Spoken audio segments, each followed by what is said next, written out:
everyone, welcome to an analysis of dance, where we discuss the movements and debuts of the Billboard Hot Dance Charts in immaculate detail with in-depth reviews of each debut each week. It's honestly been nice seeing the charts improve over this past few weeks, and really this week proved it once again, as the debuts were consistently pretty damn solid, and even if there were some movements that were a little bit concerning, everything else seems like it's going pretty damn well. It's nice to see that 2024 has been improving after a pretty rough start, and considering how 2023 turned out, yeah, can't really argue against it here. Also, pardon the background, I'm in a different part of the house right now, just got some people around, so didn't want to distract them. But yeah, let's get on to it. But what's been the most consistently good part of this Billboard year so far? The top 10, where Houdini by Dua Lipa is at number 1, although it is admittedly clinging on there, as radio is really slowing down with this one, surprisingly, and streaming has just not been all that great with it, although it is still gaining there, so that's at least something. But what could be likely to overtake it, again, is Strangers by Kenya Grace at number 2, which is still gaining on radio, still has really strong streaming,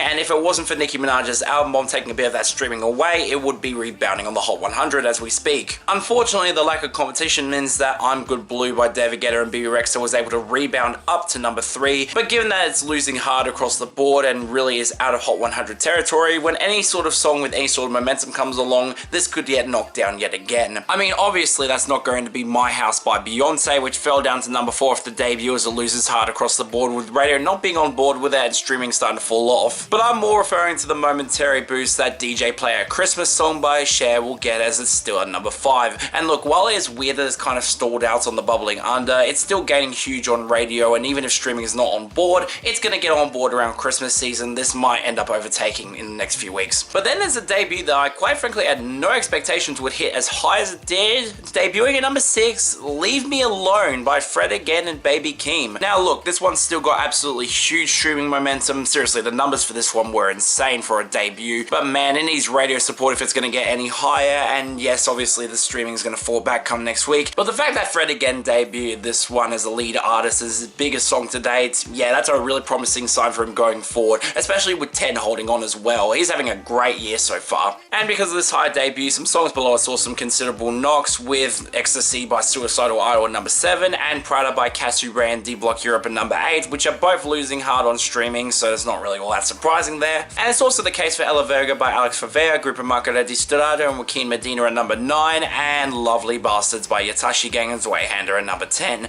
And really, the only reason that these stuck around is because Rush fell out the top 10. Charming. But on the topic of fallouts, our only big fall off this week was Choose Your Fighter by Ava Max finally going away. And look, it had a really inconsistent run, but my god, it stuck its entire remainder of the run in the top 25. It's probably going to make the year-end list for 2024. Just lovely. These falls though, it doesn't really surprise me all that much, nor am I really complaining about a lot of these. Yes, it does suck that Desire by Calvin Harris and Sam Smith fell off those big VIP gains last week down to 31. It's probably going to be gone next week given it's hit 20 weeks and has comfortably locked the year-end list for 2023. But hey, I can't really complain about Jungkook losing, as Closer to You with Major Lazer collapsed to 45, and Please Don't Change with DJ Snake at 43. Hopefully these two are gone come soon. As well as XOXO Kisses Hugs by Barely Human and Horror Movies getting sandwiched in between them at 44. That song has finally lost its second win. Can we get rid of it, please? What's more notable though is I Love You Ho by Odetari and 9 Lives down to 18. And seriously, the album impacted the charts this week. You think the song would get a little bit of a boost, but given how nobody cared about the album in general outside of one debut we'll get to,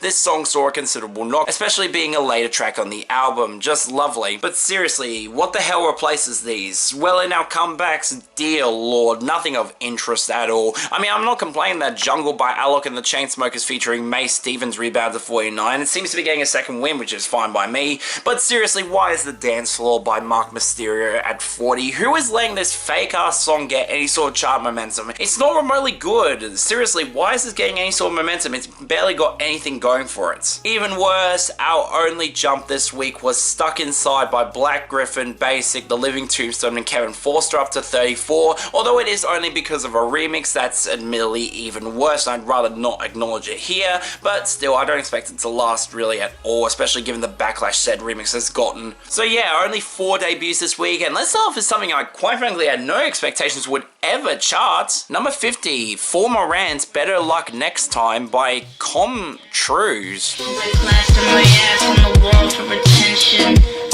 I need faster connections, fast as a grant. I flash from the gems. If I didn't care what my friends so bizarre that I'm seeing Truise charts on this chart in 2023 because seriously, it feels like it's been long overdue for him to get a crossover. For those of you who don't know, he's a synthwave producer who's been building a considerable cult following over the past few years with some really damn solid albums to his name that I definitely recommend checking out if you've got the time. But now he's managed to cross over with a song from an EP that he released in March of this year, and really the circumstances behind this one are more interesting than I expected. Now for context, this is actually a remix of a song that was on his 2011 album called Broken Date, a very low-key synthwave sort of song and one that quite frankly has blown up considerably for him. But in the weirdest circumstances of all, this remix is by none other than Doja Cat of all people, who back in 2012 released this on her SoundCloud account with some very lo-fi rap vocals over the original production, 8 years before she would get any sort of momentum in the mainstream. And of course, given that she signed to a major label and has much more professional sounding songs, this one got removed from her account. But given that Truise actually had the rights to this song, given that his production was behind everything here,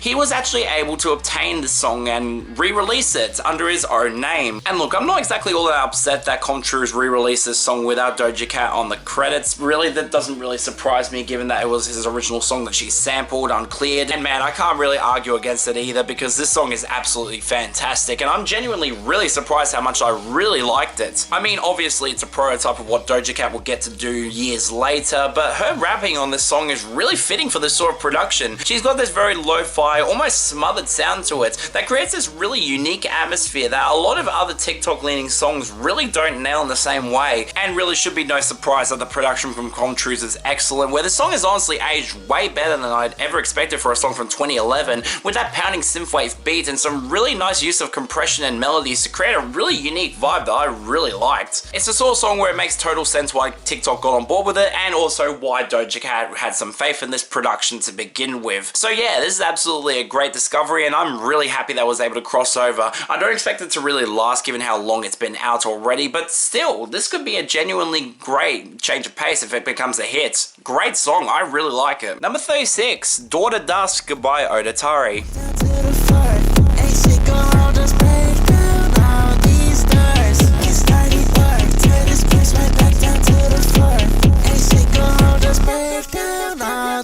I know genuinely a lot of people who would be really surprised that I wasn't outright dreading this one, and especially talking about it given my very vocal opinions on Odetari over the last year. Seriously, he's one of those artists that I have absolutely zero respect for. His whole aesthetic and image is completely fake and his music is absolutely awful to boot. So it genuinely surprised me that this might actually be by far his best song to date, and really the sort of track that I'm not surprised got blown up on the album's release. For starters, this production is surprisingly really good, and even if, yes, the mixing is still not great given that this is Odetari, the fact that it goes for much more of a pounding techno approach really does work well, especially with those kicks that just go absolutely bonkers against the much more heavy grainy synths and Odetari's vocals, where he doesn't actually sound all that bad on here. He's actually got more personality than usual and sounds more invested, which I can't really argue about. Hell, on top of that, the lyrics are actually not that bad at all, where it's just a simple hype anthem to get hype at the club and hook up with women, and really, there's no sexist lines throughout, which is genuinely surprising coming from Odetari, and I can't really argue against it here. So yeah, great atmosphere, pretty damn solid beat behind it, and even if the mixing again is not great because Odetari is a pretty mediocre producer,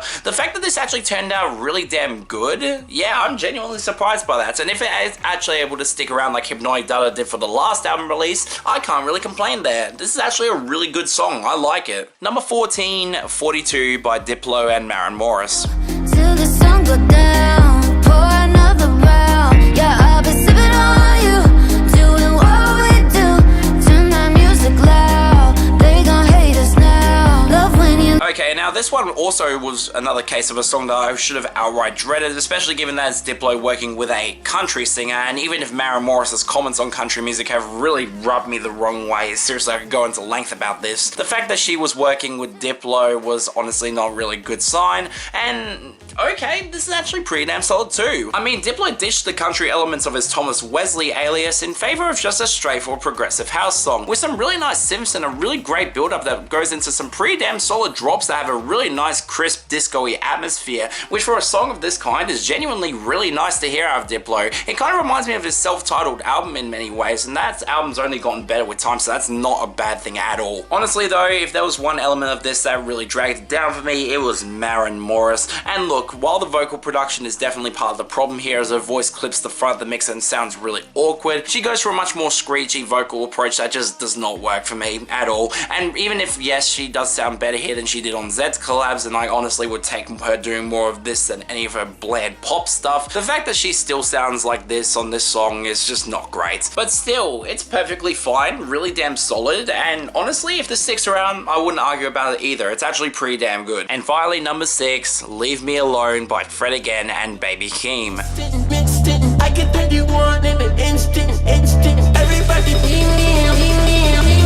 It doesn't really surprise me that Fred Again made a return to the USB sound, given that 10's holding really damn steady for him at the moment, and that sound hasn't really been explored in a while, especially since Rumble. So to see him go with this is genuinely promising, and why not bring on Baby Keem, who hasn't really released a whole lot, to develop a huge amount of hype for this. And man, I'm glad they did, because this is absolutely one of Fred Again's hardest songs today, and also a genuinely fantastic track. Shockingly, this is actually his first dabble into drum and bass proper, which given his edits of Rumble and Lights Out that I've seen circulating on his live shows, that genuinely does surprise me. And man, he is credible at it, because this production goes absolutely hard, with those bass heavy wubs and sims playing off one of the more tight and really well controlled beats that Fred Again has made in a long time. It kind of reminds me of Chase and Sass in a way, and that's absolutely a compliment. It's nice to see that sort of drum and bass get any sort of mainstream attention in the United States again. What's more impressive though is how both Fred Again and Skrillex on co-production really did chop up the vocals here, where they actually took from multiple Baby Keem songs instead of just one single source, and man, you would not be able to tell, because the production makes them flow so smoothly and sound great with each other. There's the same level of fidelity, and every single chop sounds really satisfying on the ears. Hell, there's a video out there that's showing the entire process of the vocal chops on this song, and my god, it is just a spectacle to watch. So yeah, fucking great song, and if this is able to stick around and become a massive hit for Fred Again, especially as his highest debut to date, that is all welcome for me. This is absolutely fantastic. And yeah, comfortably the best of this week, with the worst, honestly I'm surprised I'm saying this, but it's not going to Odetari, but rather 42 by Diplo and Maren Morris. Look, it's not a bad song by any means. On most weeks it would absolutely not get the worst of the week, but the vocal production and Maren Morris did let it down a little bit. It happens. Next week I don't really expect a whole lot to debut, given that the releases for December are really drying up,